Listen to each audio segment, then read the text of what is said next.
So, okay, so agreeable people are compassionate and polite. What are disagreeable people like? They're tough-minded, they're blunt, they're competitive, and they won't do a damn thing they don't want to do. So it isn't exactly that they're aggressive, although they will push you the hell out of their way if you're in the way. They're not like volatile like you are if you're high in neuroticism. It isn't defensive aggression, it's more like predatory aggression. It's dominance behavior. And so for someone who's highly disagreeable, they look at the world as a place in which they can compete and win. And I'll tell you a story. I have a friend, I gave him my personality test, the Big 5 aspect scale that Colin DeYoung developed in my lab. And I knew he was a disagreeable guy, and by interacting with him. I mean, he's even rude to people sort of spontaneously on the street. I actually like him quite a bit. He's very, very funny. He's also very conscientious, so you can trust him, but he's disagreeable as hell. And so I gave him this test because I thought it would be funny, and he came out as the most disagreeable person in 10,000. So reasonable in compassion, about 30th percentile, but like 0.001 in politeness. So he's extraordinarily blunt, and he'll just say absolutely anything, no matter how horrible it is. And he was often brought into corporations to sort of clean them up. So if a corporation was tilting and not doing well, they'd bring him in to find out who the useless people were and fire them. And I talked to him about that because I've had the miss opportunity to have to not have graduate students in my lab, for example, that weren't performing well, and I find it very, very difficult to, you know, dress someone down, and certainly difficult to fire them. I just hate it because I'm actually quite an agreeable person, much to my chagrin. And I asked him about that, and I said, well, what do? You have to fire people all the time. How do you handle that? He says, handle it? I enjoy it. And I thought, wow, that's so interesting that someone would have that response. I said, well, what do you mean you enjoy it? He said, look, I go into these companies and I analyze the performance of groups of people, right? And in those groups there are people who are really striving, really trying hard and working themselves really hard and being productive. And then there's these people that are just doing nothing. They're completely in the way. They don't carry their weight at all. They take advantage every chance they get. And they're always whining about why they can't work. It's like, I find out who they are, I call them into my office, and I tell them exactly what they've been doing. It's like, hit the road, buddy. You've had your run of it. And I thought, oh yeah, okay, fair enough. You know, well, I can tell you, you know, I've had situations in my lab where I had underperforming graduate students. And one of the things that was really awful about that was that it was really hard on the high-performing graduate students, you know, because they felt that even being in the same category as the people who weren't working hard and pulling their weight devalued what they were doing, you know, and that's exactly right. And so this is also why there's a conscientiousness trait and an agreeableness trait.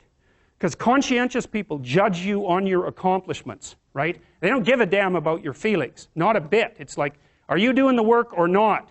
Whereas agreeable people think, well, you know, your mother's sick, and you know, you've got a bunch of family problems, and we all have to take care of each other, and it's no wonder that you're having a rough time. And like, you can't say that one of those attitudes is correct and the other isn't correct. You can't say that. There wouldn't be those two dimensions if there wasn't something correct about both of them. But you can certainly point out that often they conflict, you know, and so the demand for inclusiveness and unity and care, and the demand for high-level performance in a hierarchical structure, they're very different orientations in the world.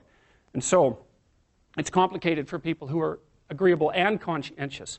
And actually, I think often that large corporations and large institutions of any sort run on the unheralded labor of people who are high in agreeableness and high in conscientiousness, and they're disproportionately women. And my experience in large institutions has been that if you want to hire someone to exploit appropriately, no, not appropriately, if you want to hire someone to exploit productively, you hire middle-aged women who are hyper-conscientious and who are agreeable, because they'll do everything. They won't take credit for it, and they won't complain. And that's nasty, and I think that happens all the time. And so one of the things you have to be careful of if you're agreeable is not to be exploited, because you'll line up to be exploited. And I think the reason for that is because you're wired to be exploited by infants. And so that just doesn't work so well in that actual world. And one of the things that happens very often in psychotherapy, you know, people come to psychotherapy for multiple reasons, but one of them is they often come because they're too agreeable. And so what they get is so-called assertiveness training, although it's not exactly assertiveness that's being trained. What it is the ability to learn how to negotiate on your own behalf. And one of the things I tell agreeable people, especially if they're conscientious, is say what you think. Tell the truth about what you think. There's going to be things you think that you think are nasty and harsh. And they probably are nasty and harsh. But they're also probably true. And you need to bring those up to the forefront and deliver the message. And it's not straightforward at all, because agreeable people do not like conflict. Not at all. They smooth the water. You know, and you can see why that is in accordance with the hypothesis that I've been putting forward. You don't want conflict around infants. It's too damn dangerous. You don't want fights to break out. You don't want anything to disturb the relative peace. You know, and if you're also more prone to being hurt physically and perhaps emotionally, you also may be loath to engage in the kind of high-intensity conflict that will solve problems in the short term, because it takes a lot of conflict to solve problems in the short term. And you know, if that can spiral up to where it's dangerous, which it can if it gets uncontrolled, it might be safer in the short term to keep the waters smooth and to not delve into those situations where conflict emerges. The problem with that is it's not a very good medium to long-term strategy, right? Because lots of times there are things you have to talk about because they're not going to go away. And so partly what you do with agreeable people is you get them to figure out, and they have a hard time with this too. If you ask a disagreeable person what he wants, say, or she wants, they'll tell you right away. They know. It's like, this is what I want, and this is how I'm going to get it.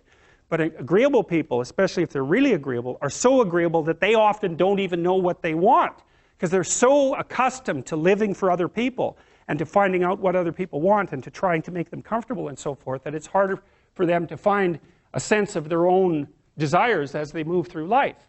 And that's not, look, there's situations where that's advantageous, but it's certainly not advantageous if you're going to try to forge yourself a career. That just doesn't work at all. So, all right. What else do I want to tell you about agreeableness?